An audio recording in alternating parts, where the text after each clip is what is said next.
And today I'm going to have a couple guests on, but before I have the guests on, we're going to do something called the Book of the Week. And so the Book of the Week today is Powernomics by Dr. Claud Anderson. And so it's pretty much about the national plan to empower black people, because we were specifically targeted as black people to be impoverished people and to be poor, and we was obviously in slavery. We had the Middle Passage, so we've really been through a lot. So this is a specific plan to empower black people to move to the next step, and it's about building wealth, building up a community, because right now we really don't have no communities. It's just neighborhoods we live in. So this is an incredible book. And so our first guest we're gonna have on is, we've been through a lot together. We went to school together, we hooped together. You know what I'm saying? We talk about business ideas. She's giving me jewels about marketing and people I should work with. She's giving me financial advice and everything like that. She's a wonderful friend and person to have around. She's about positive energy and moving forward in life. I'd like to introduce the one and only D-Ro. What up, bro? With the polar bear coat on. What up?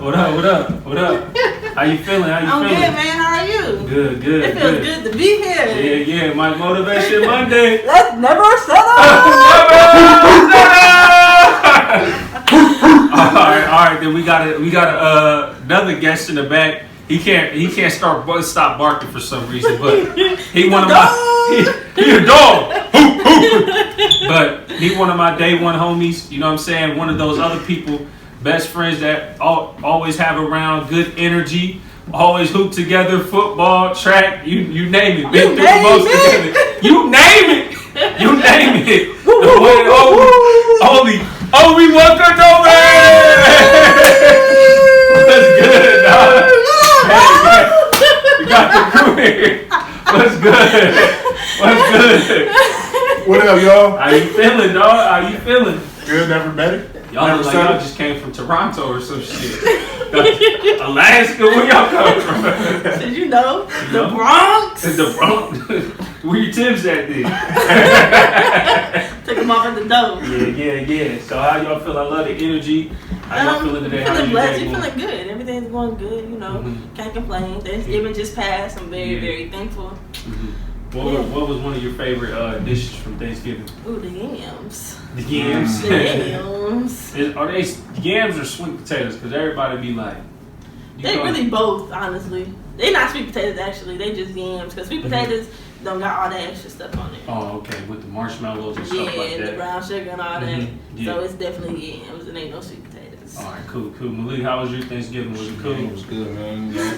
Gained a couple pounds. Yeah, for real. Yeah. Good to stop eating. Yeah, bro, that's something gotta be good to spend time with family and stuff like that.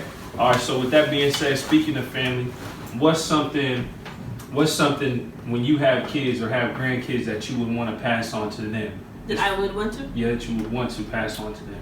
Definitely a business. I want to be able to pass on knowledge, business, just financial wealth as well.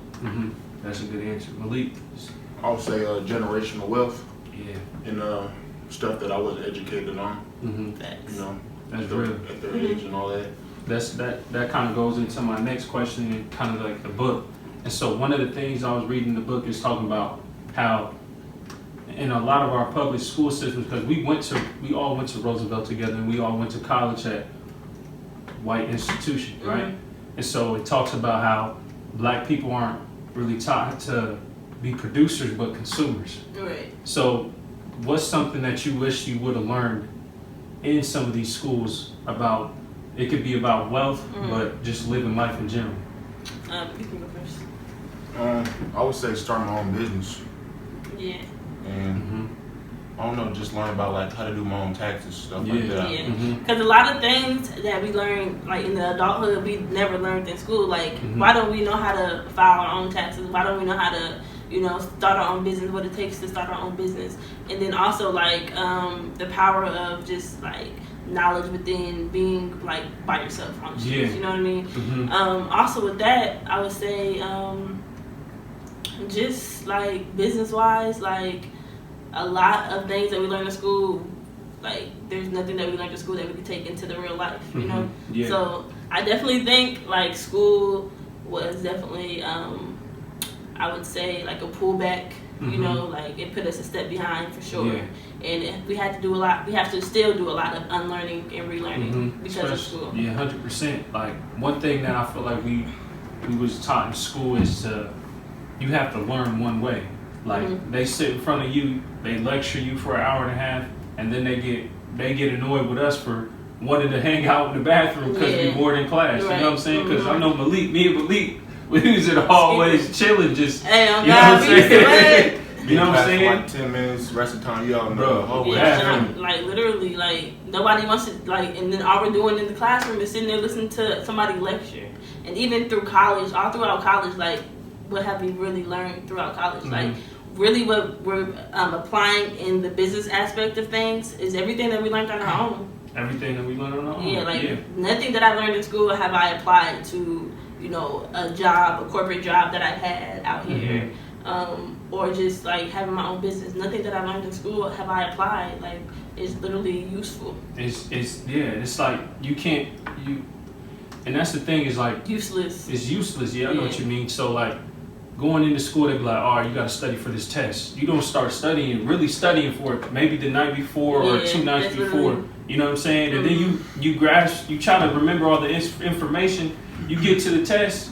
If I can remember it, you get to the Yeah. test. After the test, you don't remember nothing that you studied for, That's or even like that whole big. semester. You know Like what I mean? so, literally, like tests. I feel like that doesn't like your knowledge shouldn't be like school. Your knowledge is based on if you can pass this test or not. Yeah. And I feel like that doesn't have anything to do with how smart somebody is. Exactly. And like for me personally, like I had a low GPA graduating high school. High school. Oh God. A super Same. low GPA. Yeah. This is sometimes for Malik, do you feel like that sometimes it can mess with your confidence as far as like when they be like, oh, your GPA is this, so that means you're not smart. You know what I mean? Which is not true at all. But how do you feel like the school does put pressure on you to have to, like if you're not up there in the 3.5s or 3.6s, you're not smart. And how did that make you feel if so?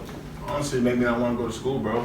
Mm-hmm. Like certain classes. Yeah, bro. But I'm not gonna Right. put this much effort in this class because they already told me I'm not gonna succeed. So why even try? Why put the And effort also, like me and Malik was in a lot of similar classes where the teacher just didn't believe in our little group and our Mhm. circle and shit. Yeah. So like it was definitely like discouraging and everything. Like especially at that time in high school where we don't really have the knowledge that we have now or that we had in college and stuff. Where it's not like F them teachers, they don't know nothing. It was more so like, dang, like I'm really not gonna be anything. Yeah, exactly. And that's Especially- Go ahead, my bad. Go ahead, Malik. I was just gonna say, if you're not motivated, you're not gonna want to even go. You know, Yeah, put bro. the effort into trying to do good. Mm-hmm. Yeah, and especially if you feel like there's no hope, like after those teachers like saying like little smart comments or little side comments or just little things that they've Yeah. done in high school, like if they don't have any hope in you, like how can we have any hope in ourselves? Because we're not like strong mentally, you know, especially at that time.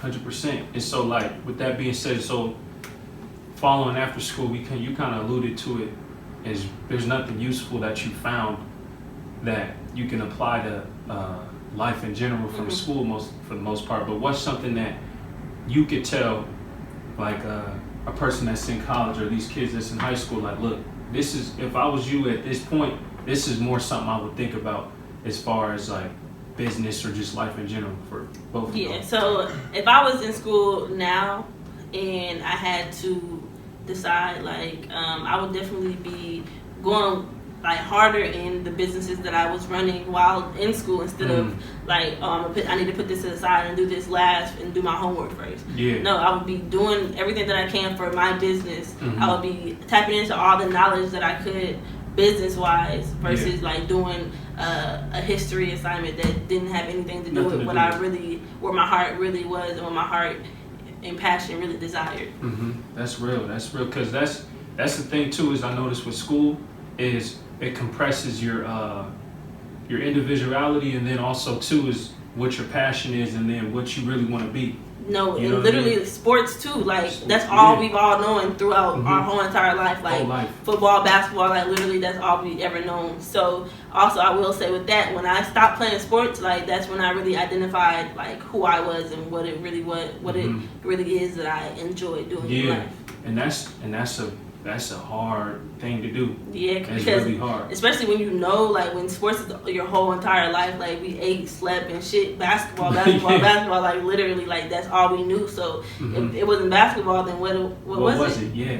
Mhm. Like that's what we were trained to do. That's how we were brought up. Like that's how our parents were trained to train us. Yeah, like look, you're gonna go into this sport, you're just gonna do that, and then boom, go to school. That's it. Literally. You're not taught to chase these other things or chase who you actually are, because Yeah. sports gives us the opportunity to kind of express our individuality and then who we are and how we're playing and stuff like that. But then it's not all who we are, so that's Yeah. definitely a battle. It definitely builds a little bit of character. Oh, though. 100%. So I definitely am thankful for basketball and everything, but it's not truly who I was 100% like I thought it was. Yeah. And then for Malik, what would you tell the younger generation coming up? To be honest, I would just tell them if they don't see like any opportunity after college, don't go. Yeah. If you're unsure, Mm-hmm. because that's what I'd have did. I wouldn't have went unless I Yeah. was sure I was gonna go Yeah. for a certain job. Like Mhm. I'd have just did a 9 to 5 for a little bit, stacked my bread. Yep. Probably would have put in my own business. Mm-hmm. Like Right. literally, like, cause But like you said, like my bad. like the things that we were doing out of college, like we could have been doing this stuff straight out of high school. Straight out of high school. Mhm. And then we 23 now, what, 5-6 years out of high school. Damn, that's what we've been out of high school for a minute. But businesses started, Yeah, like but, mhm. it would have been crazy. It'd Like be crazy, but Them with it's that a debt learning too. experience. That Yeah. debt. Listen, talk a little bit about that, cause he's on it now. We haven't gotten that debt Yeah. yet. Mm-hmm. Yeah, it puts a hold on you for sure. Mm-hmm. But like I said, like do your little 9 to 5 and stack and try to invest. Mm-hmm. That reminds me of another question, because Malik, you one of the best. I learned money management from you a lot of the time too. So like, can you break down Facts. like, can you give us like a method to kind of save your money? Because the one thing I like that you mentioned, you was like, be broke. You know what I'm saying? Live like you're broke, even when you get money. So can you kind of break that down, like that philosophy? Hold on, before Malik gets started on that, like we gonna give a little background on how Malik really like literally he's good like with money. Like before anybody was ever good with money, like anybody in our circle, this nigga had money. Like we're all looking at this nigga like, bro, what the fuck? Like is you gonna teach us? Like this nigga, like money management. If anybody knows the power of money, is this man right here, like lit. For real. Because I learned that from you when we was at Target. He was like, yeah, bro, I just been saving. I was like, yeah, all right. Then he would show me, like, nigga, what the fuck? Like, bro. And I was like, shit, let me start doing that. What's the savings account? Like, you can do that? Mm-hmm. And the nigga taught me that shit. That's all I was it's like, crazy. shit. But yeah, can you kind of break that mentality down? Yeah, bro. So pretty much I set a goal for myself. So like my first 10 checks, I was like, I'm just gonna save them. And then take out a little miscellaneous money for stuff that I actually need, like gas, food, stuff like that. So I just put up all my checks. Before you know it, I got like a whole bunch of money saved. I'm like, dang, I might as well keep saving. Yeah, it's no point, especially what?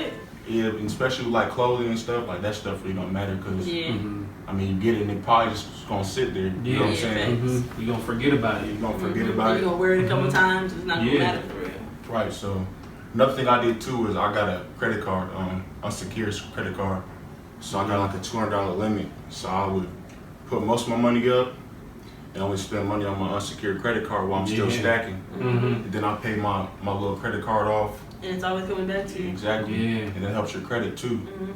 See, people think like you need a whole bunch of money to do stuff, but really you just need good credit. Yeah, With honestly. credit you can do anything. Buy whatever, bro. Yeah, whatever you want. You know what I mean? That's what I think Jay-Z was talking about. He was like, you want to know why Jews own everything in America? Credit. You know what I mean? Because that's real. Because you have a good credit score, you can do a lot of stuff. You can leverage a lot of money with money you really don't have. Because credit at the end of the day is imaginary, like money at a lot of the time too. It's not money that you actually have. It's money that they think you could have or make, or the money that you're spending to put yourself in debt for a lot of people. Right. But if you, like you said, you build that credit score, that money's coming back to you, all of a sudden you can just leverage and get a lot of stuff that you don't have, building for the future. Credit is very important too. Mm-hmm. Yeah. And then another thing is, that's another thing that they didn't teach us in school, like credit. Nothing about credit. What have they taught us? They haven't said a word about credit in high school at all, or in college. Like, and I think that's very like fundamental. And that's another thing within the black community. Like in the white community, like it's the parents get out a credit card in their kid's name. Yeah. And they're the one building their credit. So that way, when the kid graduates high school, their credit is already $600-700. Mm-hmm. $600-700. Like it's damn. crazy. Like. If we start doing that in the black community, like it'll be insane what we can do like later on in life. And that's one thing I think this book talks about too. It's pretty much empowering black people, and it's saying, all right, and then it holds churches accountable. It holds a lot of things that black people put money in that we don't receive nothing from. Right. So if we have these black churches in our communities and we have people going every Sunday, we have their attention for a 2-hour span. There's no way we should be teaching them 10 to 15 minutes of that should be about credit, managing your money, starting your own business. Something needs to be outside of just church solely. Like it should be more like a unit, not just something that not just talking about God. And, exactly. You know what I mean? Like God plays a role in all of this, businesses, credit, all of that. Like if that's your sole being, like then I feel like churches should have all these things to help the black community. Yeah, and the thing is too is a lot of these white communities go to the churches, and even looking at the basis of histories and how countries are built.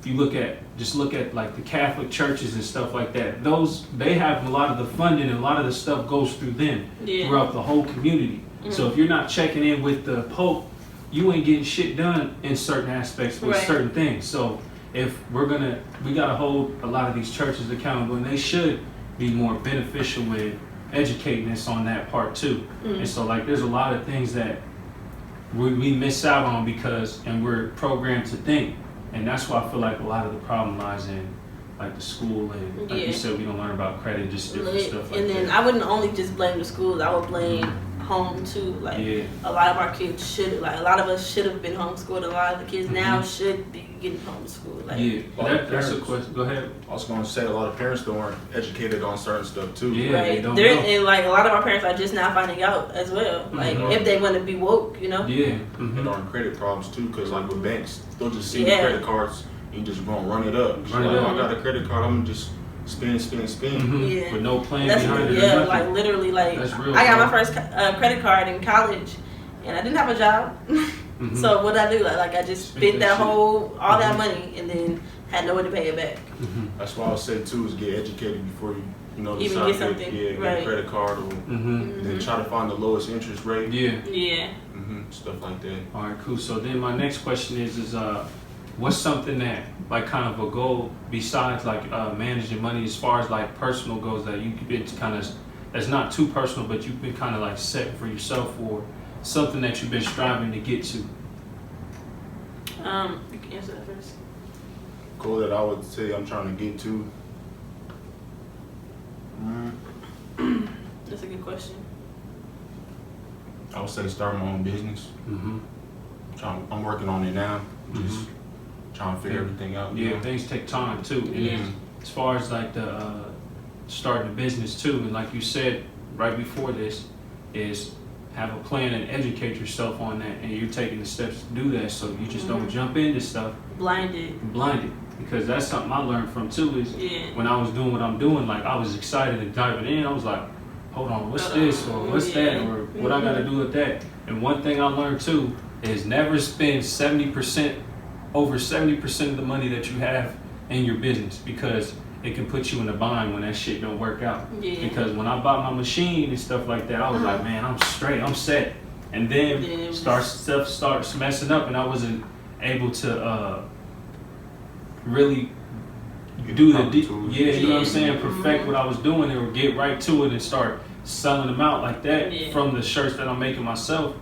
And then I just had all that money binded up and sitting in a room instead of the money working for me, you know what I'm saying? So right now, is long term, it's gonna be it's not right now, it's a liability, but long term it's gonna be an asset. But don't spend all that money. You know what I mean? And also, like with those liabilities, like you're still able to turn those liabilities into an asset, which is a benefit. But One thing for me that one of my goals right now, I would say, is just becoming, like you guys said, becoming more knowledgeable with the things that I'm wanting to invest in, such as like real estate, such as the foreign exchange market, or even like the businesses that I want to start. Yeah. So just really like knowing like from the like back to front, like what it is that you're truly getting yourself into. Okay. So that's one of my goals right now. That's good. That's good. All right. So, but one of the last things I'm gonna do is I'm gonna tell y'all a quote, and you're gonna kind of tell me what comes to mind. Okay. Okay. So, today well lived makes every yesterday a dream of happiness, and every tomorrow a vision of hope. Repeat that. All right. So today well lived makes every yesterday a dream of happiness, every tomorrow a vision of hope.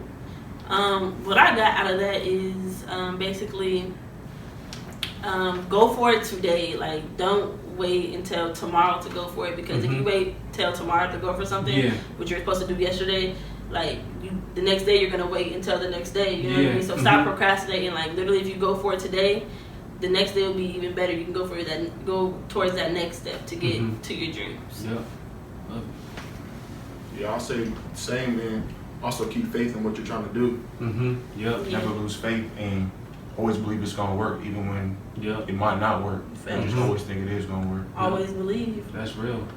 You got to, because when you lose faith, you lose everything, because you don't believe it can happen. Right. And that's the thing, is the power of the mind. That's truly like power of the mind, power of the tongue. Like literally. Yeah, you gotta really believe in that, and then understand too is when things aren't working out, it eventually will, and if you believe it. But then you can't believe in something, but then just sit around waiting for it to happen. You gotta make moves too. Like just for as far as this podcast, like I'll be like, you know what, I'm gonna do it in a week and a half, or I'm gonna do it this time. You know what? I'm just gonna do it every week. At least gonna put out one video. Yeah. And so it didn't start happening until I was really like, you know, I'm gonna do it. Really, you know what I mean? So you gotta have faith, but then you gotta follow that with action, and then that's where you get to start to see consistency, and then just things just start happening. You know. Yep. And so as far as that concludes the Mike Motivation Monday video. Let's go! Thanks for having me, dog. Yep.